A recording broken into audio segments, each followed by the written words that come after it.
मित्रों, परम पूज्य गुरुदेव, परम वंदनीय माता जी की दिव्य उपस्थिति को साक्षी मानते हुए माँ गायत्री के पावन मंत्र के साथ मैं अपनी बात को आरंभ करना चाहता हूँ। माँ गायत्री का ये पावन मंत्र उस प्रेरणा को प्रदान करने का मंत्र है जो हर व्यक्ति को स्मरण दिलाता है कि इस मनुष्य जीवन के अंदर एक संभावना हमारे भीतर वो सन्निहित है जो यदि जाग जाती, उसका जागरण हो जाता है तो इंसान देवता में बदलता चला जाता है। तैत्तरीय उपनिषद को आप पढ़ें तो उसमें ऋषि कहते हैं अष्ट चक्रा नवद्वारा देवानाम पूरयोध्या तस्याम हिरण्यमयः कोशो स्वर्गो लोके ज्योतिषावृतः। इस उक्ति को कहने के पीछे का अर्थ क्या है?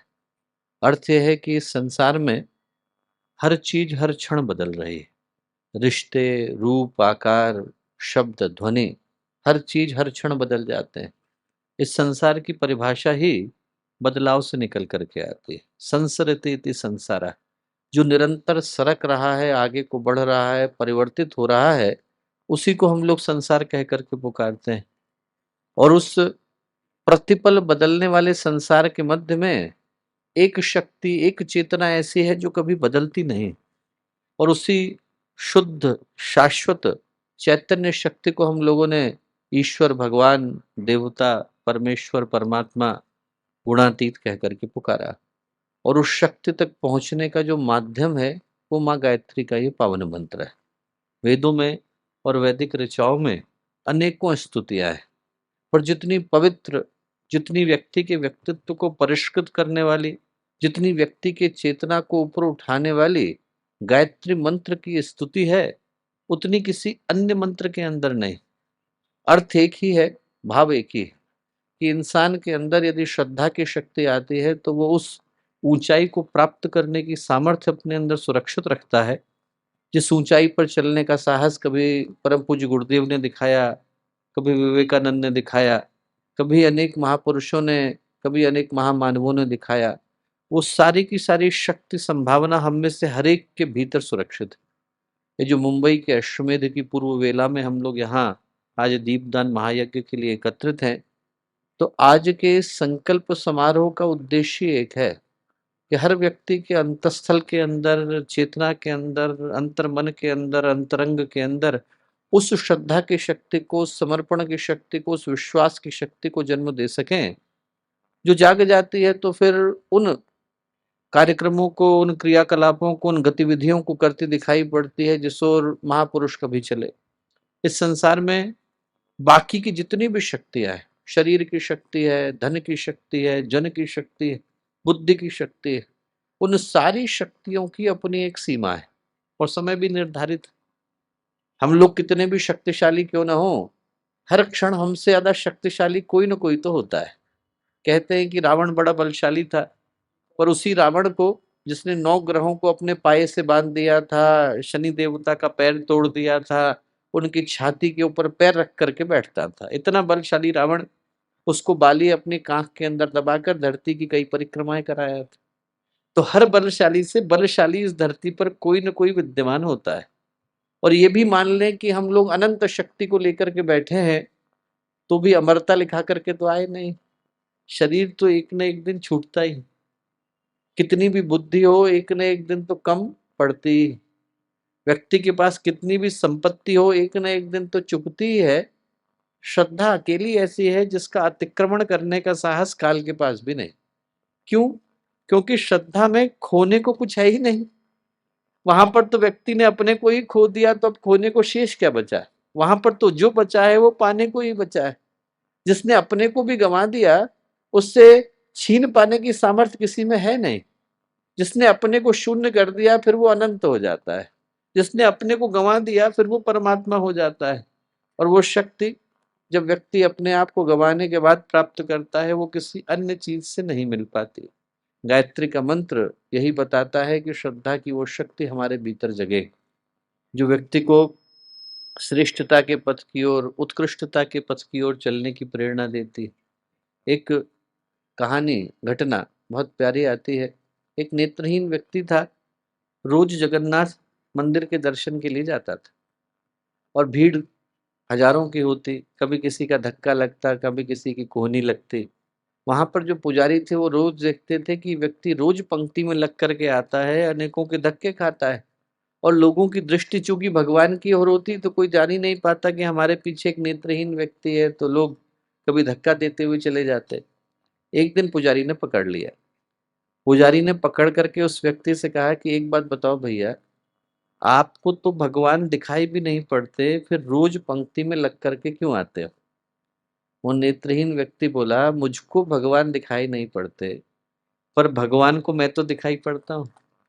मैं यहाँ पर उनकी हाजिरी लेने के लिए नहीं आता हूँ, मैं यहाँ पर अपनी हाजिरी देने के लिए आता हूँ।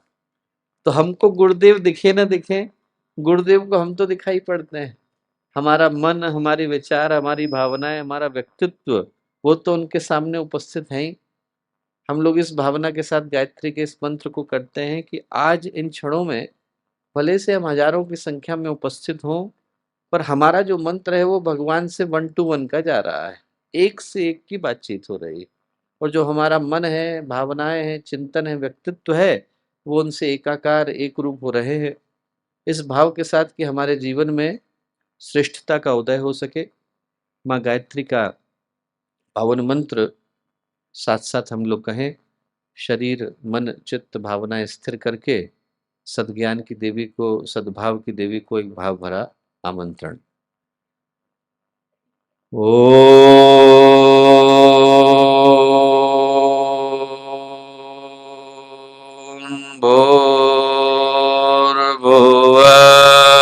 भूर्भुवस्सुवः तत्सवितुर्वरेण्यं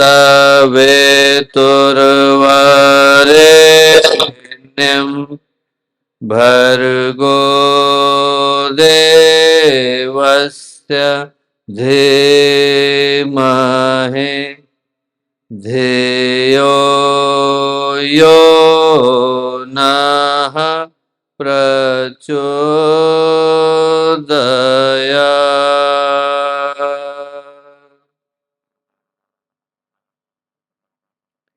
परम पूज्य गुरुदेव, परम वंदनीय माता जी के दिव्य संरक्षण में आज का ये दीपदान महायज्ञ का पावन अवसर, अश्वमेध से ठीक 1 वर्ष पहले की हम लोगों की मुलाकात, और आज के इस सौभाग्यशाली अवसर पर मुंबई के और महाराष्ट्र के विभिन्न स्थानों से आए गायत्री परिवार के सभी कार्यकर्तागण, गणमान्य अतिथिगण, प्यारे भाइयों बहनों और प्यारे मित्रों।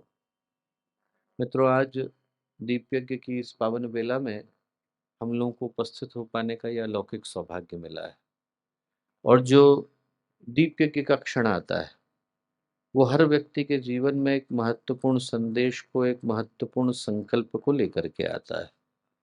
दीप जलता है तो अंधेरा जाता है, प्रकाश आता है, आलोक आता है। और जब दीप यज्ञ के उस प्रकाश के आलोक की प्रतिछाया में हम लोगों को अपने जीवन का, अपने जीवन की गतिविधियों के मूल्यांकन करने का अवसर मिलता है, तो ये क्षण सही पूछें तो एक समीक्षा के भाव को लेकर के आता है। हम लोगों को ये सोच करके देखने की आवश्यकता है कि मुंबई की इस धरती पर, जिसको हम लोग भारत की वाणिज्य की नगरी, फाइनेंस की नगरी, अर्थ की नगरी, वित्त की नगरी कहते हैं, वहाँ पर इस धार्मिक अनुष्ठान को यदि हम लोग लेकर के आ रहे हैं तो उसके पीछे का उद्देश्य क्या हो जाता है? पीछे का उद्देश्य ये हो जाता है कि हर व्यक्ति के जीवन में अपने चिंतन को ऊपर उठाने की जो संभावना विद्यमान है, पूज्य गुरुदेव के जीवन को, व्यक्तित्व को, कृतित्व को यदि हम लोग उठा करके देखें, इस बात की समीक्षा करके देखें कि गुरुदेव ने जो एक चिंतन दिया और एक संदेश दिया, वो किस आशय के साथ दिया? वो इस आशय के साथ दिया कि हर व्यक्ति जो यहाँ पर उपस्थित है, हर व्यक्ति जो बाहर की सड़कों पर घूम रहा है, हर व्यक्ति जो इस आवाज को सुन रहा है, हर व्यक्ति जिस तक ये आवाज आज नहीं तो कल पहुंचने वाली है, उसके जीवन के अंदर, उसके चिंतन के अंदर उस देवत्व के शिखर को छूने की संभावना विद्यमान है। जो यदि जाग जाता है तो फिर मनुष्य का जीवन नर से नारायण की ओर, मानव से माधव की ओर, पशु से परमात्मा की ओर बढ़ता चला जाता है। और उस संभावना को जगाने के लिए, उस सौभाग्य को जगाने के लिए एक ही चीज को करने की आवश्यकता है कि हम लोग हमारे द्वार पर जो दस्तक देता हुआ अवसर आया है, उसकी आहटों को पहचान सकें। नहीं तो बारिश होती भी है, झमाझम बादल बरसते हैं, मेघ गरजते हैं, पर यदि हमारे ही पात्र उल्टे रखे हों तो सूखे रह जाते हैं, हमारा ही आंगन खाली छूट जाता है। क्यों? क्योंकि बादल तो आए और बरसे, पर हम लोग उन क्षणों का मूल्य नहीं समझ पाए। यदि द्वार पर सौभाग्य आए और दस्तक देकर के जाए, पर यदि हम लोग ही अपनी दरवाजे के अंदर चटकनी लगा करके बैठ जाएं, तो सौभाग्य आएगा, दस्तक देगा, हमारे द्वार पर खटखटाहट भी होगी, पर हमारे जीवन में कोई क्रांति घट नहीं पाएगी। घटती उसके जीवन में है जो द्वार पर आए हुए अवसर को सौभाग्य के रूप में वर्ण कर पाता है। और जो आज की दीपयज्ञ का अवसर है, वो यही संभावना, यही आहट हमारे जीवन में लेकर के आया है कि इन क्षणों के मूल्य को, महत्व को हम लोग समझ सकें। बहुत गंभीरता के साथ स्थिर होकर, चित्त को बिल्कुल एक दिशा में लगाकर यदि आज के क्षणों के मूल्य को समझ सकें, तो हम जान सकेंगे कि जो आज का अवसर है वो किस सौभाग्य को लेकर के आया। यहाँ से बहुत दूर की घटना नहीं है, आप नासिक चले जाइए। नासिक में आज से 400 साल पहले एक घटना घटी। घटना क्या घटी? 12 साल के बालक थे, नाम था नारायण। विवाह करने के लिए गए। शादी कराने वाले पंडित ने लग्न के लिए जैसे ही दुपट्टे को बांधा, तो पीछे से पुरोहित बोले, सावधान। सावधान बोलना था कि नारायण के हृदय में भाव आया कि मुझसे पुरोहित सावधान होने को क्यों कह रहे हैं। तुरंत उनके मन में विचार आया कि इसलिए कह रहे हैं कि मनुष्य का जीवन न जाने कितने वर्षों की प्रतीक्षा के बाद मिला है। तू जाग जा नारायण। बस ये सोचना था कि नारायण शादी के मंडप से उठे, पंचवटी के पास टापली का जंगल है, जाकर के बैठे, और 12 वर्ष के बाद जब नारायण उठे तो उनका नाम समर्थ गुरु रामदास हो गया। घटना कितनी थी? बहुत साधारण सी थी। इतना ही तो घटा था कि इतना शादी कराने वाले पंडित ने कहा था सावधान, और उनकी तो आदत होगी, न जाने कितनों को बोला होगा। न पंडित सावधान हो पाए और न शादी करने वाले वर वधु सावधान हो पाए। पर एक 12 साल के बच्चे के जीवन में पूज्य गुरुदेव का जो पहले का जन्म था, उनके जीवन में एक क्रांति घट गई। और घटने के पीछे का कारण क्या था कि उन क्षणों के मूल्य को, महत्व को समझ सके। दीपयज्ञ आता है तो यही चेतना जगाने के लिए आता है। बाहर तो हम लोग दीप ही जलाते हैं, पीछे से तो मंत्र ही बोले जाते हैं, पर उसके जीवन में वो प्रकाश अवतरित हो पाता है, उसके जीवन में वो सौभाग्य अवतरित हो पाता है जो उन क्षणों के मूल्य को, महत्व को समझ पाता है। हम लोग सोचें कि जो दीपयज्ञ का अवसर है वो हमारे लिए एक प्रश्न को लेकर के आया, एक याद को लेकर के आया। इस प्रश्न को लेकर के आया कि हमारे जीवन के जितने तनाव हैं, जितनी परेशानियां हैं, जितनी झंझटें हैं, जितनी उलझनें, जितनी समस्याएं हैं, जितनी परेशानियां हैं, उनको तो हम लोग बाहर जूतों के साथ रखते हैं। और ये सोचे कि ये जो मनुष्य का जीवन है, जिस सौभाग्य के रूप में हम लोगों को मिला, जिस अवसर के रूप में मिला, उसके साथ हम लोग इंसाफ और न्याय कर पा रहे हैं कि नहीं। गुरुदेव ने जिसको बोला, जीवन के देवता को आओ तनिक सवारे, उस देवता को हम लोग जगा पा रहे हैं कि नहीं। हम लोगों को याद होगा या नहीं याद होगा दोस्तों, पर हम में से प्रत्येक व्यक्ति जब धरती पर आया, तो धरती पर आने से पहले भगवान के साथ हमारी 1 to 1 की बातचीत हुई। उनने बुलाया, और बुलाने के बाद हर आत्मा से कहा कि बेटा तू मेरी सबसे प्यारी आत्मा है, सबसे प्यारी आत्मा है, और मैं तुझे वो उपहार दे रहा हूं जो मेरे खजाने का सबसे बेहतर उपहार है। ये मनुष्य का जीवन, इससे बढ़कर के देने के लिए मेरे पास और कुछ है नहीं। ऐसा भगवान ने हम में से प्रत्येक के साथ कहा, और कहा कि बेटा धरती पर जाना तो अपना शुभ करना, अपना कल्याण करना, और मेरी बनी बनाई धरती को सुरक्षित रखना, सुमंगल के साथ भरना। और जब चलने का वक्त आए तो मन में निराशा लेकर के मत आना कि भगवान जो आपने अवसर दिया था उसके साथ हम लोग न्याय नहीं कर सके, इंसाफ नहीं कर सके। ये भाव लेकर के मत आना कि जो दिया गया अवसर था उसको हम लोग गंवा बैठे। यदि हम लोग ईमानदारी से अपने अपने हृदय पर हाथ रख करके पूछें, तो क्या ऐसा लगता नहीं है कि यदि हजारों से पूछा जाएगा तो हो सकता है कि बहुतों को ये उत्तर देने के लिए विवश होना पड़े कि भूल गए, उस वचन को भूल गए जो हम भगवान को दे करके आए थे, उस संभावना को भूल गए जो हम लोग लेकर के आए थे। संभावना भी भूल गए, वचन भी भूल गए, और ये भी भूल गए कि हम लोग किस चेतना के प्रतिनिधि। भगवान जब गीता में अपना बृहद रूप दिखाते हैं, विराट रूप दिखाते हैं, तो गीताकार के मुंह से निकलता है दिव्य सूर्य सहस्रस्य। इतना प्रकाश, इतना अपरिमित, इतना अतुलनीय, इतना अनंत प्रकाश भगवान के अंदर था, जैसा सहस्रों सूर्यों के एक साथ उदय होने पर निकलता है। उस प्रकाश के अंश को लेकर आप में से प्रत्येक आत्मा यहां आ जाकर के विराजमान है। आप सोचिए तो सही, संभावनाएं कितनी है। ईश्वर अंश जीव विनाशी, ईश्वर के अंश के रूप में हम लोग धरती पर आते हैं। उपनिषद के ऋषि कहकर के पुकारते हैं, शृण्वन्तु विश्वे अमृतस्य पुत्रा ये धामानि दिव्यानि तस्तु। सुनो तो सही, अमृत के पुत्र हो, परमात्मा के पुत्र हो, विधाता के पुत्र हो, प्रकाश के पुत्र हो, तुम्हारे कदमों को रोक पाने की सामर्थ्य इस धरती में किसी के पास है नहीं। हम लोग खड़े हो जाए तो आसमानों को हिला देने का जज्बा अपने अंदर सुरक्षित रखते हैं। इतनी ताकत, इतनी शक्ति, इतनी संभावना, इतना सौभाग्य लेकर के हर आत्मा यहाँ धरती पर आई। और यदि हम लोग मनुष्य के जीवन की समीक्षा करके देखें, बाहर सड़कों पर निकल जाए, लोगों से बात करके देखें, तो क्या लगता है?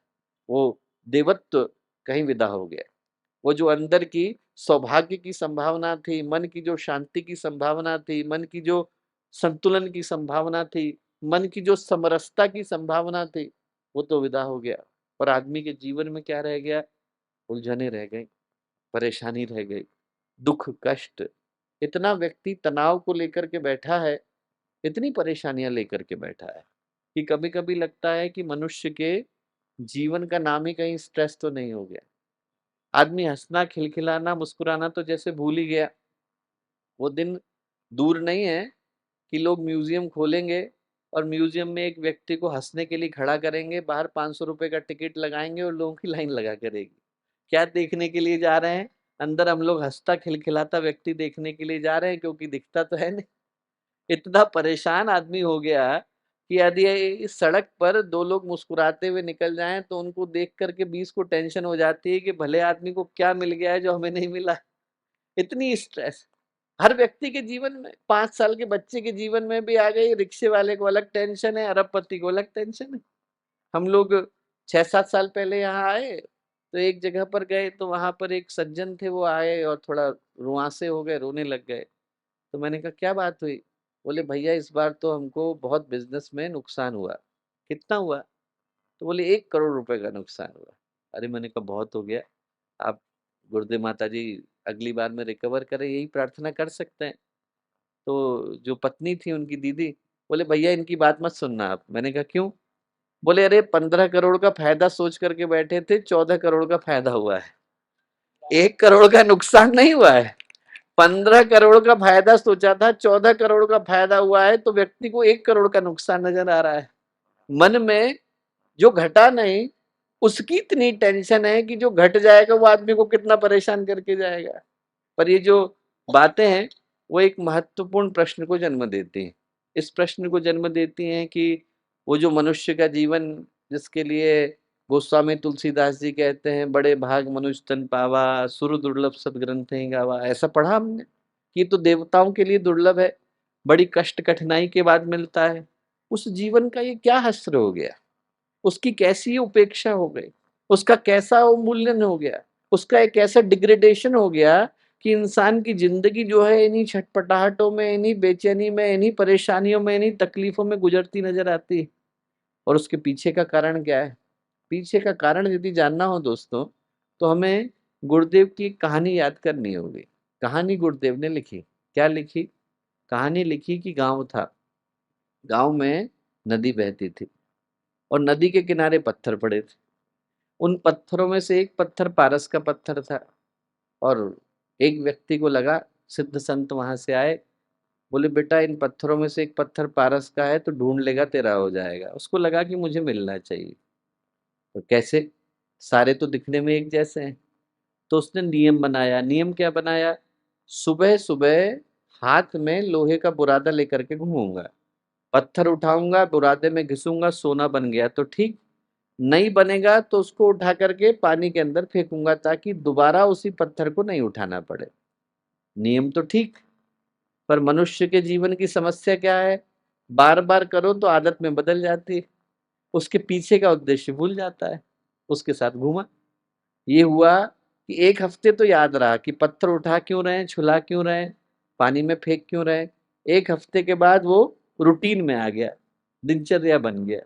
उसके पीछे का कारण क्या वो भूल गया। एक हफ्ता गुजर गया, 1 साल गुजर गया, 10 साल गुजर गए, 20 साल गुजर गए। एक दिन उसने पत्थर उठाया, बुरादे में घिसा, पानी के अंदर फेंका, 200 मीटर आगे बढ़ा और देखा कि वो जो बुरादा था वो तो सोने में बदल गया था, पर जो हाथ का पारस का पत्थर था वो चला गया था। ऐसा ही मनुष्य के जीवन के साथ घटता है। जो समस्या का मूल स्रोत है वो ये, हमको भगवान पारस का पत्थर दे करके भेजते हैं।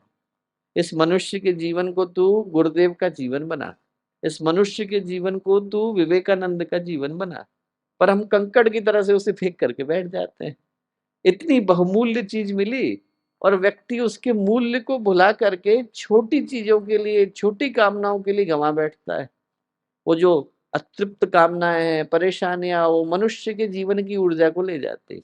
आप सोच करके देखो कि एक व्यक्ति के जीवन में यदि सिर्फ परेशानियां, वो अपने से नाखुश जिए, दूसरों से नाखुश जिए, समाज से नाखुश जिए, सरकार से नाखुश जिए, भगवान से नाखुश जिए, माता पिता से गुस्सा जिए, आपने हमें दिया नहीं, बच्चों से गुस्सा जिए, तुमने कुछ किया नहीं, तो जीवन में होगा क्या? जीवन में मुस्कुराहटें चली जाएंगी, तकलीफें परेशानियां रह जाएंगी, माथों पर बल पड़ जाएंगे और जिंदगी की खुशियां कभी मिलेंगी नहीं। यही व्यक्ति के साथ घट जाता है। मिलता तो बहुमूल्य जीवन है, पर व्यक्ति उसको दो कौड़ी का बना के बैठ जाता है। वो एक कहानी आती है बहुत प्यारी कि एक घर में बड़े प्रसिद्ध संगीतज्ञ थे। वीणा लेकर के आए वो, अपने घर में बजाना शुरू करा। उसके बाद की जो पीढ़ी थी उसमें कोई वीणा बजाने वाला नहीं निकला, पर घर के अच्छे से जो उनका ड्राइंग रूम था, बरामदा था, वहां रखी रही।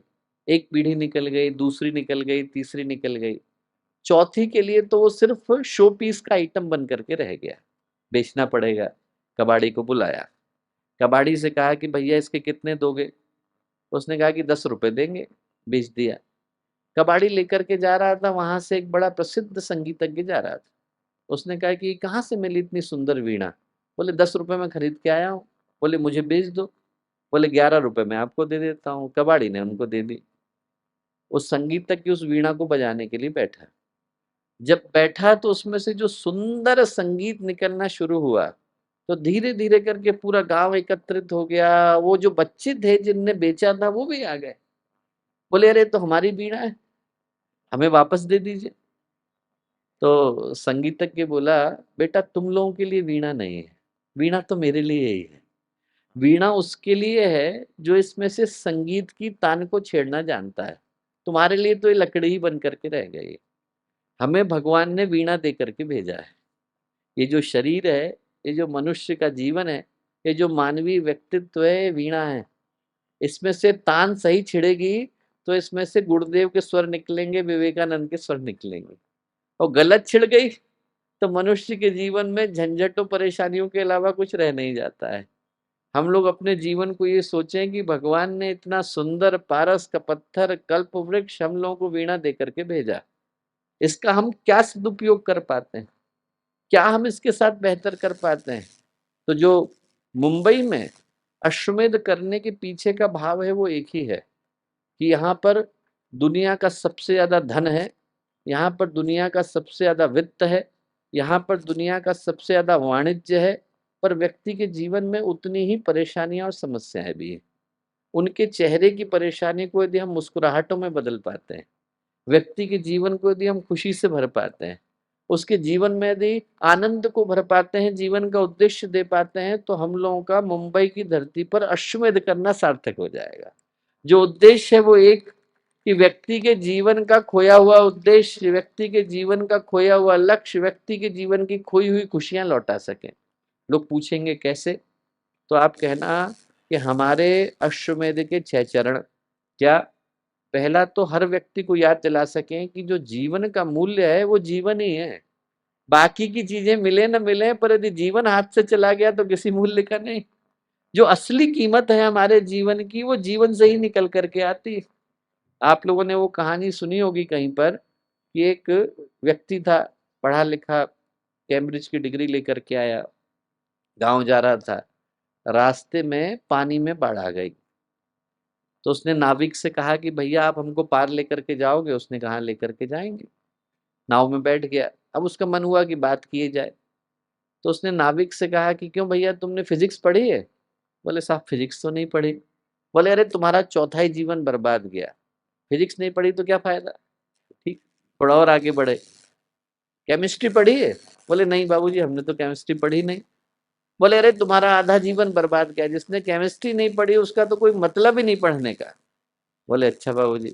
थोड़ा और आगे चले, मैथमेटिक्स पढ़ी है? बोले नहीं बाबूजी, नाम ही पहली बार सुना है। बोले अरे तुम्हारी 3/4 जिंदगी बर्बाद गई, मैथमेटिक्स नहीं पढ़ी तो किसी मतलब का नहीं। थोड़ा और आगे चले तो नाविक ने उस विद्वान व्यक्ति से पूछा, बोले बाबूजी आपने तैरना सीखा है? बोले नहीं। बोले आपकी पूरी ही बर्बाद गई, नाव तो डूबने वाली है। मैं तो तैर करके निकल जाऊंगा, पर आप कहीं पर भी नहीं रह जाएंगे। जो सीखना है व्यक्ति, तो भव सागर से पार जाना सीखे। सब कुछ सीख लिया, पर यदि व्यक्ति भव सागर से पार जाना नहीं सीख पाया, जीवन की उलझनों से उबरना नहीं सीख पाया, अपने चेहरे पर मुस्कुराहट लाना नहीं सीख पाया, तो जो सीखा है वो तो व्यर्थ ही गया। हमारी जो बहुत सारी डिग्रियां हैं वो जिंदगी में खुशियां भर के तो जाएंगी नहीं। खुशियां भरने के लिए व्यक्ति को ये याद दिलाना होगा कि जो जीवन है वो जीवन की कीमत जीवन से निकल करके आती है। और जीवन की कीमत जानने के लिए क्या करना होता है? ये याद रखना होता है कि जो ऊपर वाले ने दिया है वो पर्याप्त दिया है। जितना दिया उतने में यदि व्यक्ति के मन में संतोष आ गया, तो पहला तो जीवन में उद्देश्य आए, दूसरा व्यक्ति के जीवन में संतोष का भाव आए। वो भगवान बुद्ध के पास एक महिला गई शिकायत करती हुई, बोले मेरे को ये नहीं मिला वो नहीं मिला। भगवान बुद्ध ने कहा एक काम कर, तो अपना एक हाथ काट करके दे दे। हमारे यहाँ तो बहुत राजा महाराजा आते हैं, हम उनको दे देंगे, वो तेरे को 1 लाख रुपया दे देंगे। महिला बोली अरे मैं नहीं दूंगी। 5 लाख रुपए दिला दूं? बोले नहीं। 10 लाख दिला दूं? बोले नहीं। 1 करोड़ दिला दूं? बोले नहीं। मैं आपको हाथ काट के नहीं देने वाली हूँ, क्यों बार बार पूछ रहे हैं? भगवान बुद्ध बोले तू सोच के देख, तेरे शरीर का एक हाथ है और तू काट कर 1 करोड़ के लिए बेचने को तैयार नहीं। ऊपर वाले ने दो दो हाथ दो दो पैर, इतना बड़ा शरीर देकर के भेजा है, फिर परेशान किस चीज के लिए? व्यक्ति यदि सोच करके देखे तो उसको खुश रहने के कितने कारण मिल जाएंगे। व्यक्ति मोबाइल के लिए परेशान होता है, मोबाइल मिल जाए, पर यदि उनको स्क्रॉल करने वाली अंगुलियां नहीं हो तो। टीवी के लिए हम परेशान होते हैं, पर उनको देखने वाली आंखें ना हो तो। हमारे को अपनी बात को अभिव्यक्त करने के लिए भगवान ने मुंह न दिया होता तो। अरे ये जो शरीर है इसकी कीमत इतनी है कि जरा से बाल झड़ जाते हैं तो आदमी को समझ में आ जाता है कितनी कीमत। पूरे शरीर को तो आप छोड़ ही दीजिए, जरा से बाल झड़ने लग जाए तो आदमी के मन में स्ट्रेस और टेंशन हो जाती है कि ये भगवान क्या हो रहा है। और ये जो शरीर है वो पूरा हमें मिला। याद दिलाएं कि आपको जो ऊपर वाले ने दिया वो इतना दिया जिसकी कोई कीमत ही नहीं है, अमूल्य है, बहुमूल्य है। जो मिला है वो प्राइसलेस, इसके ऊपर कोई कीमत रखी नहीं जा सकती। और व्यक्ति को याद दिलाए दोस्तों कि उसके जीवन में जो कीमत ढूंढने का काम करता है व्यक्ति, वो कहाँ करता है? दुखी व्यक्ति है मन गए, चिंताएं हो रही है उसको अंदर, और उनके समाधान ढूंढने की कोशिश करता है बाहर। आप सोच के देखो कि व्यक्ति भूखा तो भावनाओं के लिए, उसको जो प्यास लगी है वो प्रेम की लगी है, चाहता वो प्यार है, पर भागता किसके पीछे है? पैसों के पीछे। बुझेगी कैसे? जिंदगी की वो दौड़ उसको कभी शांति दिला सकती नहीं। वो एक कहानी लिखी है गोरकी ने, बहुत प्यारी कहानी लिखी है कि एक किसान था, और किसान जो था उसने कहीं पर सुना कि साइबेरिया में जो है जमीन मुफ्त में मिल रही है, मुझको भी मिले, वो लेने के लिए गया। वहां पर गांव के प्रधान से बोला आप जमीन मुफ्त में दे रहे हैं? बिल्कुल मुफ्त में दे रहे हैं। क्या करना पड़ेगा? बोले कुछ नहीं, सुबह का सूरज उगेगा, हम तुमको 4 झंडियां पकड़ाएंगे, तुम पकड़ करके भागना। जितना उत्तर में भाग जाओ उतना भागना, पहली झंडी गाड़ देना, पूरब में दूसरी गाड़ना, पश्चिम में तीसरी गाड़ना, दक्षिण में हम लोग खड़े, जितना नाप लिया वो तुम्हारा है। बोले बस? बोले हाँ। आज तक किसी को मिली क्यों नहीं? बोले अरे सवेरे का सूरज उगेगा, दौड़ो तो पता चले। सुबह का सूरज उगा, झंडियां मिली, उसने भागना शुरू किया। जितना भागा उतना मन का लालच बढ़ा, ये सब का सब तो मेरा ही है, ये यहाँ से लेकर के वो बोरीवली तक सब अपने को ही मिलने वाला है। अब आज ही नापना है, एक ही दिन मिला है, तो उसको लगा कि जितना दूर दौड़ जाऊं उतना अच्छा। खाना लेके क्यों भाग रहा हूँ? एक दिन बिना खाने के रह लूंगा, खाना फेंक दिया। पानी लेके क्यों जा रहा हूँ? बिना पानी के जा सकता हूँ, पानी फेंक दिया। कपड़े उतार दिए, ज्यादा दूर पहुंच जाऊंगा। 2 बजे याद आया झंडी गाड़नी थी, झंडी गाड़ी। पूरब में गया दूसरी गाड़ी, पश्चिम में गया तीसरी गाड़ी। गोरकी ने लिखा है उधर सूरज रहा था डूब, खाना खाया नहीं, पानी पिया नहीं, बिना कपड़ों के साइबेरिया में भाग रहा था, शरीर की ऊर्जा चली गई। वो जो अंतिम रेखा थी, फिनिश लाइन, उससे 6 फीट पहले आकर के बेहोश हो गया। जब आँख खुली तो देखा चंद्रमा सर पर है, पूरा गाँव इकट्ठा है, ताली बजा रहा है। गाँव का प्रधान बोला, अरे भैया तुम तो बहुत दूर आ गए। बाकी के लोग लालच में इतने पड़े हैं कि आज तक लौटे नहीं है, झंडियाँ ही गाड़ रहे हैं। अब उसके मन में आया कि मैं इतनी दूर तक आ गया, तो हो सकता है कि मुझे डिस्काउंट में कुछ मिल जाए। तो उसने गांव के प्रधान से कहा कि जो जमीन रह गई मेरी नाखूनों के बीच में और अंतिम लाइन के बीच में, इसका आप क्या करोगे? 6 फीट रह गई। तो गांव का प्रधान बोला, तुम्हारे मरने की प्रतीक्षा कर रहे हैं, इसमें तुम्हारी कब्र खोदेंगे, तुमको गाड़ेंगे, इतनी ही जमीन तुम साथ लेकर के जाते हो। लेकर के तो व्यक्ति ज्यादा जाता नहीं, पर दौड़ता बहुत है। और उस अकेले का दोष नहीं, हर व्यक्ति से पूछें तो हर व्यक्ति के हाथ में झंडियां ऊपर वाले ने दे दिए। भाग हर कोई रहा है, सिर्फ हर एक का जो चंद्रमा है वो कभी अलग अलग समय पर उगने वाला है। हर एक का सूरज ढलता अलग अलग समय पर है। तो जो कीमत है, गुरुदेव ने कहा, जीवन के देवता को आओ तनिक सवारे। उसके लिए पहला तो याद रखे कि जीवन की जो कीमत है वो जीवन ही है। और जो जीवन की कीमत है वो तय इस आधार पर होती है कि हमारे जीवन में उद्देश्य आता है कि नहीं। उद्देश्य आ गया तो ये याद रखना पड़ता है कि जितना ऊपर वाले ने दिया उसमें संतोष है कि नहीं। संतोष आ गया तो याद रखने की आवश्यकता है कि हमारी दौड़ कहीं गलत तो नहीं, ऐसा तो नहीं कि हम लोग जिंदगी की दौड़ कहीं और लेकर के बैठ गए। और जो अंतिम बात करने की है, गुरुदेव ने क्या कहा? गुरुदेव ने कहा कि बेटा अपने रिश्तेदारों को बदल लो। आप कहेंगे क्या बोल रहे हैं? नहीं, रिश्तेदारों को बदलने के लिए क्या? गुरुदेव ने कहा धर्म को अपना पिता बना लो। और जब व्यक्ति धर्म को अपना पिता बना लेता है तो फिर उसके बच्चे का नाम सद्भावना हो जाता है, और उसकी पत्नी का नाम जो है वो सदचिंतन, सदकर्म, सदप्रवृत्तियां हो जाता है। हमारी जो भावना है वो धर्म के साथ जोड़ने की आवश्यकता है। जो मुंबई में यज्ञ को करने का उद्देश्य है वो ये कि यहाँ पर अर्थ तो बहुत है, पर थोड़ा धर्म की आवश्यकता है। धर्म जुड़ता है तो उस अर्थ का परिणाम शुभ निकल करके आता है। महाभारत का युद्ध हुआ तो युद्ध से पहले बंटवारा चल रहा था कि कौन कहाँ जा करके खड़ा होगा। एक तरफ युधिष्ठिर बैठे थे, एक तरफ दुर्योधन बैठे थे। दुर्योधन उस समय पूरे भारत के शासक थे, युधिष्ठिर तो गरीब थे, कुछ था ही नहीं उनके पास। तो ज्यादातर जो राजा थे वो जाके इधर बैठने लग गए दुर्योधन के खेमे में कि हम दुर्योधन की तरफ से लड़ेंगे, इनके पास तो सारी सेना है, इनके पास तो बड़े बड़े सेनानी है। ये देख करके क्या हुआ कि भगवान कृष्ण जाकर के युधिष्ठिर की तरफ बैठे। जब बैठे तो थोड़े लोग इधर की तरफ आने शुरू हुए। तो अंत में क्या हुआ, युधिष्ठिर सूची लेकर के खड़े हुए कि कौन किसकी तरफ से लड़ेगा। तो उनने गिनाना शुरू करा। उनने कहा कि भगवान ये उनकी तरफ से लड़ेंगे, हमारी तरफ से लड़ेंगे, ये उनकी तरफ से लड़ेंगे, ये हमारी तरफ से लड़ेंगे, ये उनकी तरफ, और आप हमारी तरफ से लड़ेंगे। भगवान से उनने कहा। भगवान ने कहा कि नहीं युधिष्ठिर, तुम गलत बोल गए, तुमने वो नाम ही नहीं बोला जिसकी तरफ से मैं लड़ने वाला हूँ। तो युधिष्ठिर बोले आप तो हमारी तरफ से लड़ने वाले हैं। बोले नहीं, मैं तुम्हारी तरफ से नहीं, मैं धर्म की तरफ से लड़ने वाला हूँ। ये तुम्हारा सौभाग्य है कि धर्म आज तुम्हारी तरफ को खड़ा है। धर्मो रक्षति रक्षता। मैं उधर ही जाकर के खड़ा होता हूँ जिधर धर्म होता है। यह तो धर्मस्ततो जय, जहां पर धर्म है वहां पर विजय होती है। जहां पर धर्म है वहां कृष्ण है, जहां कृष्ण है वहां विजय है। तो जो उद्देश्य है वो एक ही कि हमारे जीवन में धर्म का अवतरण हो जाए। धर्म आ जाता है तो जीवन अपने आप जागृति के पथ की ओर बढ़ चलता है। आज का जो दिन है वो हमारे मन में नए संकल्पों को भरने के लिए आया। ये संकल्प भरने के लिए आया है कि हम मुंबई की इस पावन नगरी पर अश्वमेध को करने जा रहे हैं, और इस उद्देश्य के साथ करने जा रहे हैं कि व्यक्ति के पास सब कुछ है, उसके पास न जाने कितनी संभावनाओं को लेकर के आया, पर जीवन के मूल उद्देश्य को बुला करके बैठा है।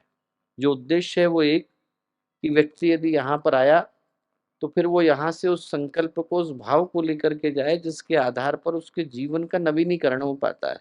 आप लोगों को बोलना कि ऊपर वाले ने जो मोबाइल सेट दिया है उसको तो कभी भी स्विच ऑफ किया जा सकता है, पर जो कीमत है वो उसके अंदर की सिम की है। और आपके सिम को अपग्रेड करने का काम गायत्री परिवार कर रहा है। आपको आपके सिम को अपग्रेड करना हो तो आप उसे लेकर के अश्वमेध में आ जाना। उसको हम लोग अपग्रेड भी कर देंगे और उसके नेटवर्क को सीधे भगवान के साथ कनेक्ट भी कर देंगे। जब दोनों काम हो जाते हैं तो दोनों मनुष्य के जीवन के उद्देश्य पूर्ण हो जाते हैं। अंत में एक छोटी कहानी सुना करके बात को मैं समाप्त करूंगा। और कहानी जो है वो महारानी होलकर की है, आप लोग सभी जानते हैं। बड़ी ही देवी स्वरूप वाली महिला, बड़ी जुझारू महिला, एक हाथ में शिवलिंग लेकर के लड़ाई किया करती थी। और वो छोटी उम्र में रानी बन गई तो उनको ये अवसर नहीं मिल पाया कि वो अध्ययन कर सके, स्वाध्याय कर सके। तो एक दिन क्या हुआ कि 20 वर्ष निकल गए, तो उनने अपने पुरोहित जी को बुलाया और पुरोहित जी को बुला करके उनसे बोली कि ऐसा है पंडित जी, मेरा बड़ा मन था कि मैं गीता को पढूं, पढ़ नहीं पाई, जिंदगी युद्ध में चली गई। आप एक काम करिए कि आप रोज आया करिए और रोज गीता का एक एक श्लोक बोला करिए, उसको मैं सुनूंगी, धीरे धीरे स्मरण करूंगी तो मुझे गीता याद हो जाएगी, 2 वर्ष में पूरी हो जाएगी। ठीक। अगले दिन जो है वो उनके पंडित जी लेकर के आ गए, गीता खोल दी, पहला श्लोक बोला। धृतराष्ट्रवाच, धृतराष्ट्र बोलते हैं, क्या बोलते हैं, धर्म क्षेत्रे कुरुक्षेत्रे समवेतायुत्सव मामकाः पांडवाश्चैव किम कुर्वत संजय। धर्म क्षेत्र में, कुरुक्षेत्र में मेरे बच्चे, पांडु के बच्चे मिलके क्या कर रहे हैं बता। इतना ही था, इसके अलावा और कुछ पूछा नहीं। इतना सा प्रश्न था। इतना बोलना था कि महारानी होलकर बोली कि पंडित जी आगे मत बोलिए, गीता मेरी समझ में आ गई। क्या बोल रही है महारानी? पंडित जी बोले, क्या बोल रही है? अभी तो गीता शुरू नहीं हुई है, अभी तो 699 श्लोक बाकी है। अभी तो भगवान ने बोलना नहीं शुरू करा है, वो तो दूसरे अध्याय में बोलेंगे। ज्ञान योग, कर्म योग, भक्ति योग सब बाद में आएगा। बोले अभी तो जो कहानी का विलन है वो बोल रहा है धृतराष्ट्र, और वो भी काम की बात नहीं बोल रहा है, इतना ही बोल रहा है कि क्या हो रहा है बस। महारानी बोली नहीं नहीं, फिर से बोलिए। वो बोले धर्म क्षेत्र कुरुक्षेत्र। रुक जाइए, आप बोल रहे हैं धर्म क्षेत्र कुरुक्षेत्र, और मैं क्या सुन रही हूं, क्षेत्रे क्षेत्रे धर्मम कुरु। मेरी ये समझ में आया कि जिसको जो क्षेत्र मिल गया वहां पर वो धर्म करे। मेरी दृष्टि में गीता का इतना ही सार है। हमको जहां ऊपर वाले ने बिठा दिया, हमको टीचर बना दिया, हमको विद्यार्थी बना दिया, हमको पुत्र बना दिया, हमको भाई बना दिया, हमको पत्नी बना दिया, हमको बहन बना दिया, हमको माता पिता बना दिया, हमको नागरिक बना दिया। यदि हम लोग अपने कार्य को श्रेष्ठता से करना जान जाते हैं, हमारे अंदर अध्यात्म आ जाता है। जो पूरे दीपयज्ञ का, पूरे अश्वमेध का आवाहन है वो यही कि व्यक्ति जो कर रहा है वो करे, धर्म की भावना के साथ करे, अध्यात्म की भावना के साथ करे, अच्छा इंसान बने, अपने अंदर के देवता को जगाए, इस धरती को स्वर्ग बनाए। और वो करने का संकल्प दिलाने के लिए आज की योजना यहाँ पर आई। उद्देश्य एक ही है कि हर व्यक्ति को स्मरण दिलाया जा सके कि जो मनुष्य का जीवन है न जाने कितने वर्षों के सौभाग्य के बाद मिला है, गंवाना मत, इसको यूं ही गंवा मत देना। यहाँ पर यदि आप गायत्री परिवार के साथ जुड़ रहे हैं तो यहाँ से गुरुदेव के जीवन से प्रेरणा को लेकर के जाइए, उस तरह का जीवन जी करके जाइए जैसा जीवन जीने का संकल्प उनने हम सबको दिलाया है। और वही संकल्प दिलाने के लिए हम लोग यहाँ पर आए।